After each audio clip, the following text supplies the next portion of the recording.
Thank you so very much, Nifemi.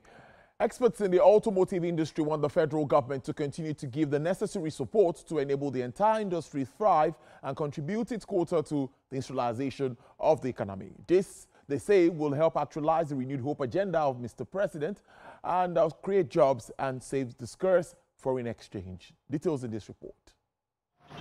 The Nigerian government has declared that Nigeria's industrialization ambitions will remain unrealized unless the country rapidly develops a strong and global competitive automotive sector. Experts and dealers in the auto parts and automotive industry are gathered in Lagos to strengthen ties, business relations, and share technological knowledge with the ultimate aim of placing the entire industry on the pedestal of development. Managing Director of BKG Exhibitions, Mr. Ifeanyi maintains that Nigeria has the capacity to grow and become an auto parts hub across the globe. The real thing is auto parts manufacturing. That's where we have advantage because you have so many industries coming up. It will help employment, and it will help our foreign exchange as well because we won't just be selling to our local companies here. If our product is good and is well regulated, other countries will come to Nigeria and buy their parts. So it's major for us to get into auto parts manufacturing. And that's why we're inviting these people, not just to sell to us, but so that we can partner with them. For the president of the Auto Spare Parts and Machinery Dealers Association, Mr. Ngozi Emechebe, with the existing support of the federal government, dealers will establish auto parts factories and manufacturing plants across the country. I understand that what we need is some manufacturing spare parts in Nigeria. But we can't do it alone. Government has to support us. We are ready. Many of us has industry, but due to high tariff of custom clearance, power, other things, and the taxes from the different agencies, they just went back. So, Nigerian government must do something about this. We are ready. We don't like importation. We don't like it. That has been our vision, to see Nigeria as a major auto parts manufacturer in Africa and maybe with time in the world. We have the capacity. It has, there was some kind of a growth in the 90s, 80s, but dropped, after. And these things can be redone in the country. We have the capacity, we have the market, and we have the aggressiveness. The gathering brought in players ready to offer practical solutions to issues facing the auto industry development in Africa.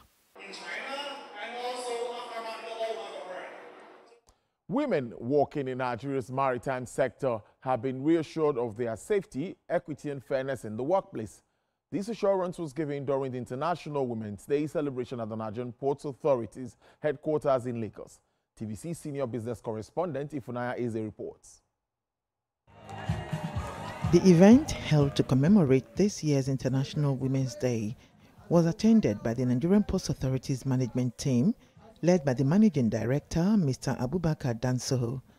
Speaking at the 2025 celebration, Mr. Dansoho emphasized the significant role women play in the maritime industry, noting that March, designated as Women's History Month, serves as a reminder of the NPA's commitment to promoting gender parity in the marine and blue economy. For us in the Nigerian Port Authority, we do not see the International Women's Day as another day to pay lip service to women's rights and economic empowerment.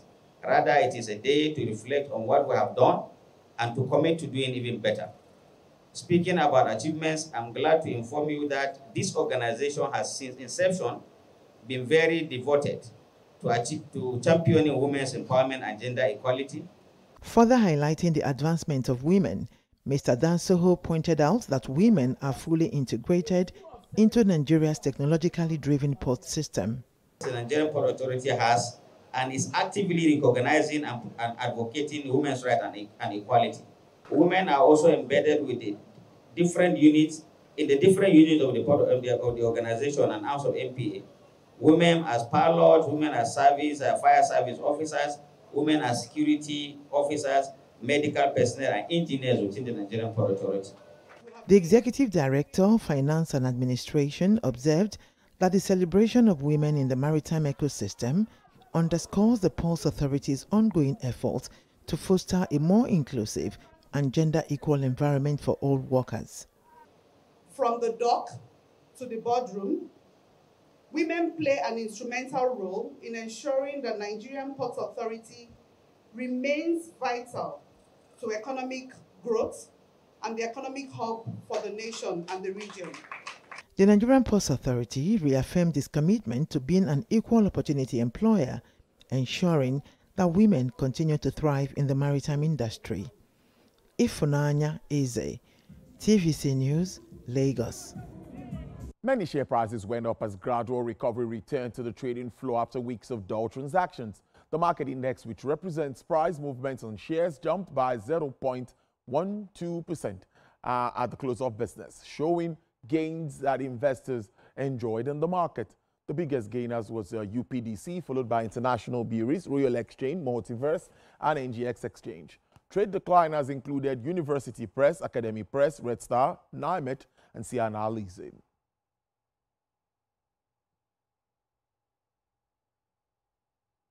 Meanwhile, stocks in Asia today reversed in trade policies, overtook early optimism of the United States inflation. Gold climbed to witness $10 of its record peak, and the safe haven yuan rallied while U.S. Treasury yields turned lower.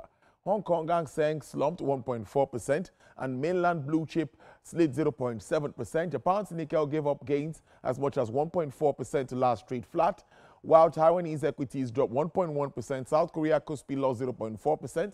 Australian stocks benchmark closed 0.5% down and is now 10% off its record peak, struck on February 14th, confirming a technical correction. Futures pointed to a lower start for Wall Street at the reopen, with S&P 500 futures losing 0.5% and Nasdaq futures up 0.8%. Pan-European stock 50 futures slipped 0.5%.